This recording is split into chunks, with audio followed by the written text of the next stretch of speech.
Hello दोस्तों, मैं हूँ शिखा। शिखा रियल लाइफ ब्लॉग चैनल पे आपका स्वागत है। जय भोलेनाथ। आज हम आपको बताएंगे सोमवती अमावस्या की पौराणिक कथा। एक गरीब ब्राह्मण परिवार था। उस परिवार में पत्नी के अलावा एक पुत्री भी थी। वह धीरे धीरे बड़ी होने लगी। उस पुत्री में समय और बढ़ती उम्र के साथ सभी स्त्रियों गुणों का विकास हो रहा था। वह लड़की सुंदर थी, संस्कारवान थी एवं गुणवान थी, किंतु गरीब होने के कारण उसका विवाह नहीं हो पा रहा था। एक दिन उस ब्राह्मण के घर एक साधु महाराज पधारे, जो उस कन्या के सेवा भाव से काफी प्रसन्न हुए। कन्या को लंबी आयु का आशीर्वाद देते हुए साधु जी ने कहा कि इस कन्या की हथेली में विवाह योग्य रेखा नहीं है।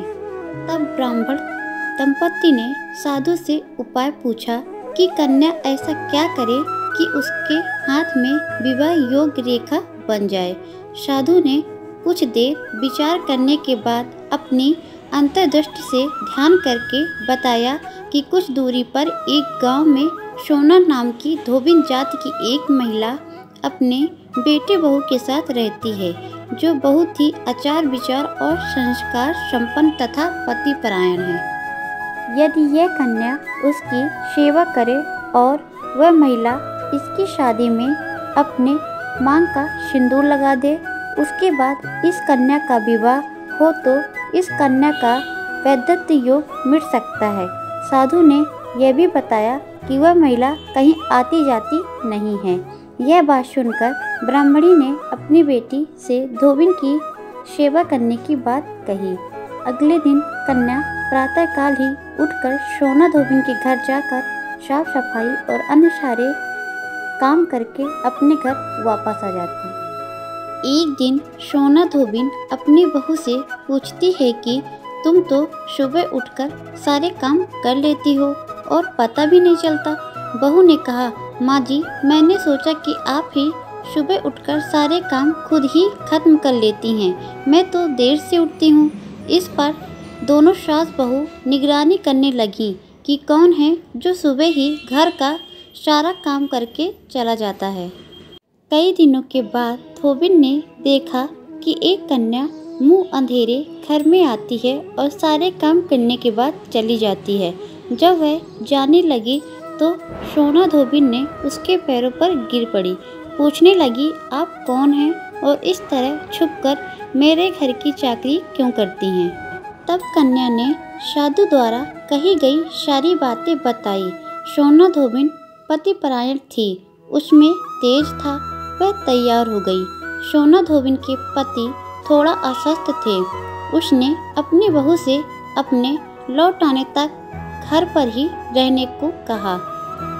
सोना धोबिन ने जैसे ही अपने मांग का सिंदूर उस कन्या की मांग में लगाया, उसका पति मर गया। उसे इस बात का पता चल गया। वह घर से निराजल ही चली थी। यह सोचकर कि रास्ते में कहीं पीपल का पेड़ मिलेगा तो उसे भबरी देकर और उसकी परिक्रमा करके ही जल ग्रहण करेगी। उस दिन सोमवती अमावस्या थी।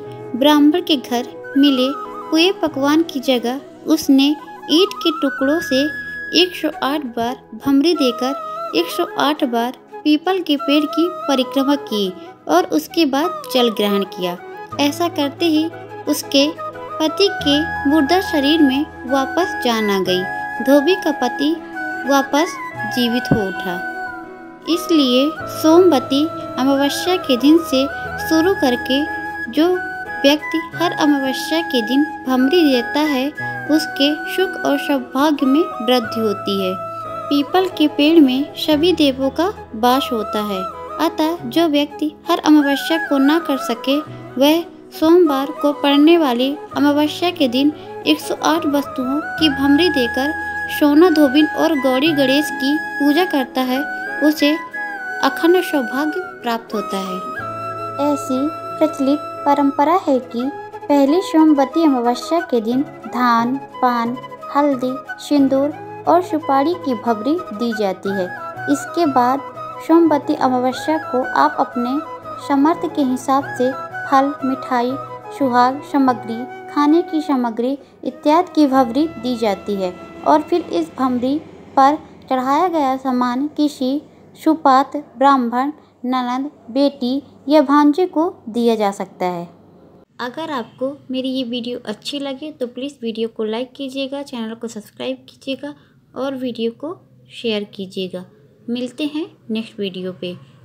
सब्सक्राइब करके बेल आइकन ऑन कर लेना ताकि सारी वीडियो की नोटिफिकेशन आपको मिलती रहे और कमेंट पे जय भोलेनाथ लिखना ना भूलें।